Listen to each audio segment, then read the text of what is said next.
Vous écoutez Europe 1, il est 9h30, le journal des médias avec Thomas Joubert. Bonjour Thomas. Bonjour, à la une ce matin, Nouvelle Star va revenir en saison 2 sur D8, une nouvelle série américaine avec une actrice de Desperate Housewives sur M6 et Daniel Cohn-Bendit envisage de faire de la télé. On commence avec la Nouvelle Star qui aura bien une saison 2 sur D8. Avant même la finale du programme, la semaine prochaine, l'animateur Cyril Hanouna a annoncé hier soir en direct à l'antenne que le télécrochet serait de retour l'année prochaine pour une nouvelle saison sur la chaîne du groupe Canal+. Les inscriptions au casting de cette Nouvelle Star 2014 sont même déjà ouvertes. Ça se passe sur le site d8.tv. Sinclair, le juré de la Nouvelle Star, va prolonger son expérience à la télé d'ailleurs. Oui, Sinclair va rejoindre la petite sœur de D8 pour présenter deux grandes cérémonies musicales. Tout d'abord les Grammy Awards le dimanche 10 mars à 20h50. C'est l'équivalent des victoires de la musique aux États-Unis, mais en beaucoup mieux, avec des stars que tout le monde connaît au moins. Puis Sinclair commentera aussi la cérémonie des Brit Awards, pareil que les victoires de la musique, mais en beaucoup mieux aussi. Ça se passe en Grande-Bretagne demain. Ce sera diffusé un petit peu plus tard sur la chaîne. Et le musicien Sinclair sera donc accompagné pour cette animation par l'animatrice Caroline Iturbide, qu'on voit tous les midis dans le Grand 8 avec Laurence Ferrari. La série américaine Body of Proof arrive le 14 mars sur M6. Exactement, c'est une série qui met en scène Jean-Marc, une médecin légiste chargée de faire parler les cadavres pour résoudre les enquêtes criminelles. Et pour incarner ce personnage, on retrouve l'actrice Dana Delany qui jouait dans Desperate Housewives. C'était une des voisines de Wisteria Lane. Mais cette fois, c'est elle qui tient le rôle principal. L'actrice explique au micro d'Europe 1 ce que ça fait d'avoir sa propre série. C'est très gratifiant d'être le rôle principal, mais c'est plus de travail. Desperate Housewives était facile en comparaison, mais j'apprécie les gens avec qui je travaille et j'aime mon personnage.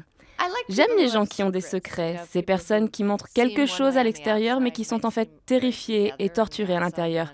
J'aime ce contraste. TF1 et M6 ont dévoilé hier leur bilan financier pour 2012. Et M6 a mieux résisté à la baisse des recettes publicitaires en dégageant davantage de bénéfices que TF1. Mais TF1 maintient son chiffre d'affaires alors que celui d'M6 est en légère baisse. Pour ce nouvel exercice, le groupe TF1 a d'ores et déjà annoncé pour 2013-2014 devoir réduire son coût de grille.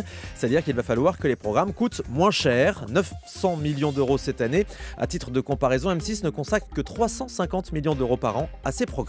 Et ce matin dans le Figaro, le PDG d'M6, Nicolas de Taverneau, se dit confiant pour l'avenir de son groupe. Malgré ses résultats et malgré certains échecs d'audience récemment, des programmes de coaching, Nicolas de Taverneau continue de croire en ce type de format, c'est ce qu'il dit dans le Figaro ce matin. Il annonce par ailleurs que de nouveaux programmes seront à l'antenne au printemps. Il se félicite aussi de la progression de toutes les marques fortes de la chaîne comme Capital, Top Chef ou Scène de ménage. Et selon lui, M6 est la chaîne historique qui résiste le mieux à la multiplication des chaînes. Il précise que les efforts de son groupe vont désormais concerner W9 et Sistar. Daniel Cohn-Bendit veut faire de la télé. Le député européen était l'invité de Bruce Toussaint hier matin sur Europe 1. Il a annoncé qu'il ne se représenterait pas aux élections européennes de 2014, mais Daniel Cohn-Bendit a révélé avoir des projets en télé. Je veux faire de la télévision. Oui, je vais faire un film en 2014 pendant la Coupe du Monde pour Arte. Et puis après, je vais animer des débats et démontrer à Bruce Toussaint qu'on peut faire des débats politiques autrement. Où est-ce que vous allez animer des débats? Ça, j'ai pas encore de Mais en contrat. France, télévision française. Oui. Vous allez avoir une émission à la télé française? Je sais pas encore. Ça dépend. C'est en discussion. C'est en discussion. Par exemple, je fais des débats politiques en Allemagne dans des théâtres et en Suisse, et je veux faire ça en France aussi, c'est-à-dire de démontrer que des personnalités politiques peuvent se parler sans être des adversaires. Coucou, c'est nous, l'émission mythique de Christophe de Chavannes, revient sur TMC. Le temps d'une soirée qui sera présentée par Laurence Boccolini. Coucou, c'est nous, les moments cultes proposera un best-of de cette émission qu'animait Christophe de Chavannes et toute sa bande dans les années 90 sur TF1. Rendez-vous le 13 mars à 20h45 sur TMC avec une spéciale gaffe, ratage et imprévu. Toutes les spécialités de Chavannes finalement. Arthur délocalise sa holding au Luxembourg. L'animateur a confirmé avoir transféré sa société Arthur World Participation Group au Luxembourg, comme le révélait hier Charlie Hebdo et Mediapart. Mais Arthur dément tout exil fiscal. Il reste résident fiscal français et continue à payer ses impôts en France. En revanche, les activités de sa société bénéficieront du statut fiscal luxembourgeois, plus avantageux que le système français. De son côté, Stéphane Courby, l'ancien associé d'Arthur à l'époque chez Endemol, a été mis en examen hier. Le producteur de télévision était convoqué hier à Bordeaux dans le cadre d'une enquête sur des investissements de Liliane Bettencourt dans sa société. Et à l'issue de son audition, il était mis en examen pour escroquerie et recel d'abus de faiblesse.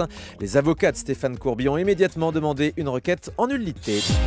Allez, on termine avec le chiffre du jour. 590 000 €, c'est ce que M6 vient de perdre en justice. Selon le Nouvel Obs, la Cour d'appel de Versailles vient encore de condamner la filiale Studio 89 à verser des indemnités à d'anciens participants d'émissions de télé-réalité. 10 candidats des colocataires diffusés en 2004 ont obtenu près de 44 000 € chacun, pas mal. Indemnité également pour 8 participants à Pékin Express qui ont vu leur contrat de participation requalifié en contrat de travail, 150 000 € pour eux. Et puis c'est toujours le même avocat, on va le préciser, Jérémy Assous qui défend tous ces candidats et qui mène ce combat. Effectivement, merci beaucoup Thomas Joubert.